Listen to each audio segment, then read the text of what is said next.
పరిశుద్ధుడవై మహిమ ప్రభావములకు నీవే పాత్రుడవు, బలవంతుడవై దీనుల పక్షమై కృప చూపువాడవు.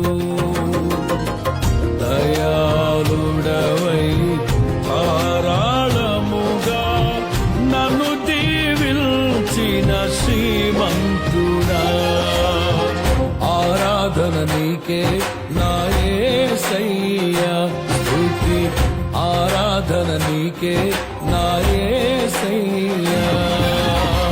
సేవించద నిన్నే నా పూర్ణ హృదయముతో, సేవించద నిన్నే నా పూర్ణ హృదయముతో. పరిశుద్ధుడవై మహిమ ప్రభావములకు నీవే పాత్రుడవు, బలవంతుడవై దీనుల